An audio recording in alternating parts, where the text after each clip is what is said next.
Alright, so we're doing some Necromancer soloing guides. This is on the Lockjaw server. Just barely started here. Want to progress through to live.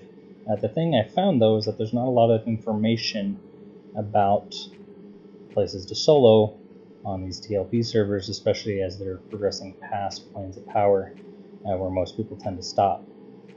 So where I'm at right now is in Yixta. So right here are the primal caves, and so we're in this top primal cave with primal reptile would be. He's not up currently. To get in here, you have to do riddles at these stations. You can look up the Yixta riddles on Alakazam. You push the door, it comes down, and just walk on in with Invis. So I got here. I did already kill one that was sitting right here. And then I decided, you know what, I probably ought to make a video here, help some people out. The first thing I'm going to say real quick, we're going to go over some of my items and inventory spells I use. You can see my spell list over here. The UI I use is Chrome Draka, I think. So basically it's all the dots. Nightfire is the Gates of Discord Fire, Funeral Pyre is Lucelyn. You can buy it in Planes of Power. I've got my pants, my elemental pants, does Pyro, so we'll be using that. Levithul, Embracing Darkness, Dark Plague, all pretty standard. My gear is okay. Have quite a few pieces of the Mermite armor. The robe is elemental. I do have some really crafty gear, like the Cobalt Skull Charm from the Glooming Deep tutorial still. Got some pieces from Time, and then just some random loot as well that's highly needs to be replaced. So it's, it's okay. I say that to say that just about anybody can do this. You don't have to be especially decked out to do this. As we go forth here, this is the level 63 pet, Saren's Companion, the Rogue pet. It's actually level 64 because the Mermite boots have the pet summoning boost on it. There is a Cragbeast Bone Cruncher around here somewhere. He paths up here. The first thing I'm going to tell you is do not mess with him. He summons all summoning mobs when you're kiting as a Necromancer are death. It's not fun. So basically you just snare using Embracing Darkness. You get as many dots as you can on him. And then we move. The problem with soloing Gates of Discord mobs, in the third person mode here so we can see, is they hit like trucks. Normally if something's summoned you might be able to life tap tank it. Not so much on these guys, they'll just destroy you. In fact, I'm going to take a hit here, run back through them just to show you exactly what I'm talking about. And he misses, of course. Okay, so there's one round, about 500-600 damage just on that one round. A lot of these mods can quad. There you go, there's a little bit bigger. There's quad 911, 752. So you can see you don't want to try to just sit and life tap tank these things. They'll rip you to shreds. The good part is though, they don't have a lot of hit points. So they go down pretty quick without the use of a lot of mana. And then they do run. Don't like to keep them over there when they run. I don't believe these are actually social, which makes it such a good spot to kite here. Some of the other things you need to kite here well is a mount. And this is just a mount I bought off the Daybreak store. I think it ended up being like 20 bucks. It does give you the Mountain Blessing, which increases your mana and maximum health and armor class, apparently. Didn't realize that. Around that. The loot here is not fantastic. The experience is, though. So on my alternate experience bar, I'm at 98% right now. We're actually going to do 2 more. And these again are not innately KOS, so pretty easy to move around. I'll show you exactly how much experience these give. So we're at 97%. I always hover over 98, giving a little bit more exact number. We pull a snare. I usually land at least 2 dots before I send my pet in. I do have a pet illusion that I really like. We've even pulled aggro there for just a minute, but I wanted to keep the pet in his default form, just to show everybody that it is just a normal pet. We'll transform him here in a second, because I like the way it looks. My other 2 spells other than my dots are obviously Life Tap. I've got Greater Immobilize and Death Piece. Obviously, you never know what can happen. You don't want to die, especially if you do the riddles. That's a lot of work to get in here. You don't want to end up dying having to do that all over again. Although it does unlock the door for like 3.5 hours or something. So I got lucky enough. Somebody did the primals recently, I guess, or came in here. The door was already unlocked. Now let's just go up and click it to check it before you start the riddles. But that's about it. Kite back and forth, get your dots up, runs under 20%, let your pet finish it off. You can get 2 or 3 of these going at the same time. You can tell my mana is still full.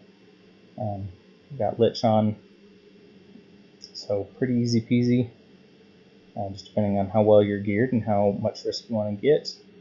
98% to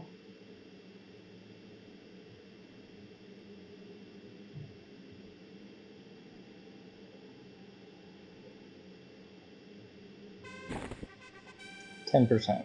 So that's 12-13% per kill. Pretty easy. Maybe one more. Start with Snare. Roll up Nightfire. Funeral Pyre. Send in the pet, run away. We're not looking to completely out of range this thing. Just enough time to get some more spells off. There's my Clicky Pants there for Pyro. And Blood of Thule. I'm going to do Dark Plague. He's getting pretty close. That was Root. Correct. So we'll pull Pet back real quick because I accidentally rooted him. And that's the one I meant to do, Dark Plague. These are very easily root rottable as well. So if you're having some issues with mana, and kiting's not working around for you, you don't have a mount, just root it, let it sit. Whenever I accidentally root it, I usually just do a life tap, which tends to break the root. Send the pet back in.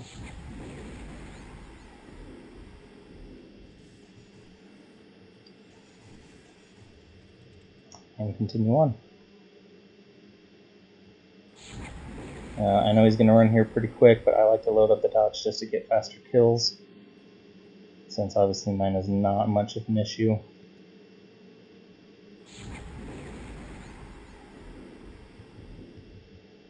That's taking down this one. Go ahead and start on another. As the room empties out, obviously it becomes more easy to cut around. That one was 11% from 10 to 21. 22 if you hover over it.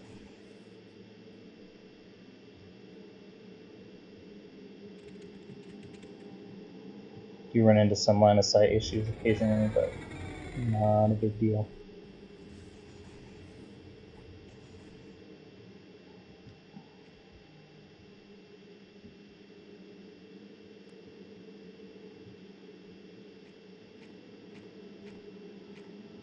As soon as I start reapplying my second set of dots is generally when I'll go pick up another one.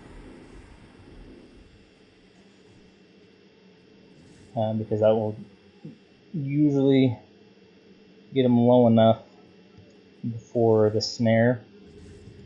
Go back here before snare runs out. We've got about 2 minutes on it total.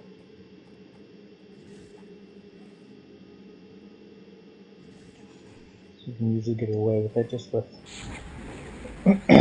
one snare, a couple sets of fire dots.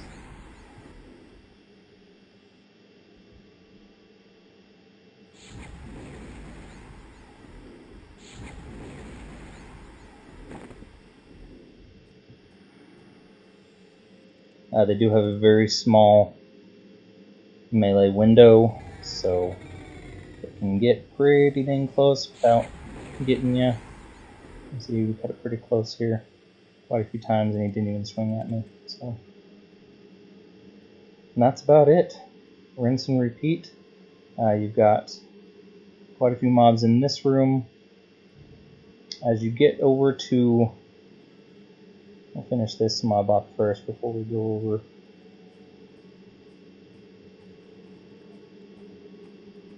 To the next room. And I do understand my mic quality is not fantastic. I'm doing this on my laptop with a built-in laptop mic. I thought about putting a headset on, but in the end I was lazy and didn't want to. So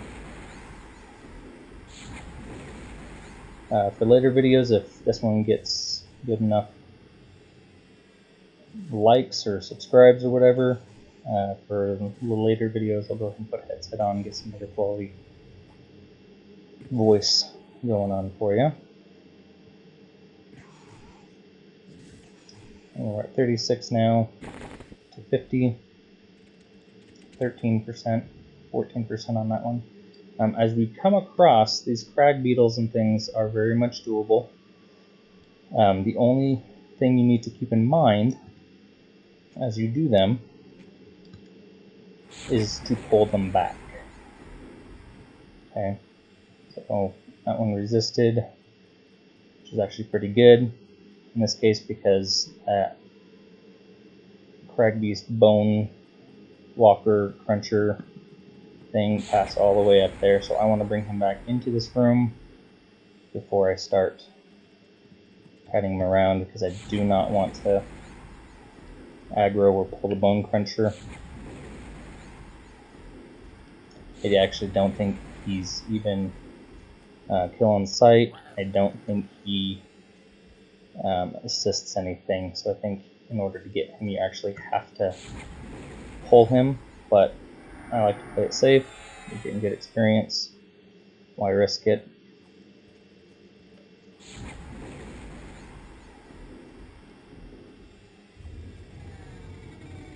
Oh, same thing with the crag beetles.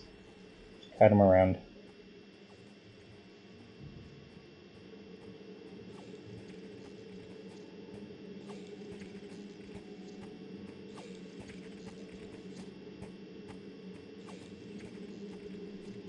They've all got about the same amount of hit points. And then load up just a second row of fires and go start on your next.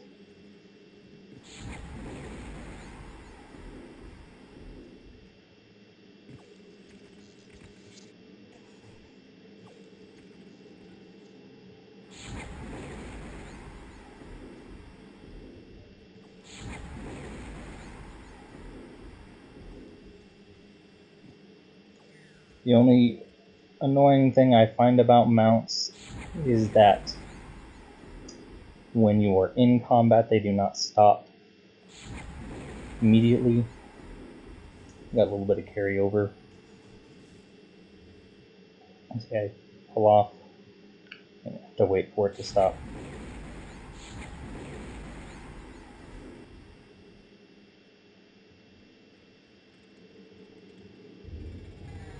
So let me know if you have any questions about this spot, spells or items, how I got it, and how I do things.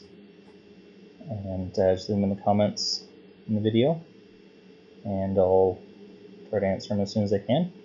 Or if you have a request for a necro-based video or soloing at a certain level, obviously I'm level 65.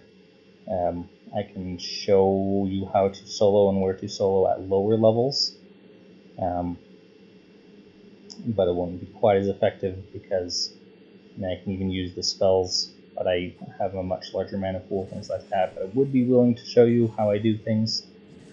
Future videos that I plan on doing are soloing the undead in Crypt of Decay, Charming in Crypt of Decay, Charming in Chardot, doing Charming in Plan of Valor, and there's a couple other ones. Oh, solo clearing Plan of Fear and Plan of Hate. Those are some things on the list. If you'd like one of those sooner than later, hit me up, let me know. Thanks.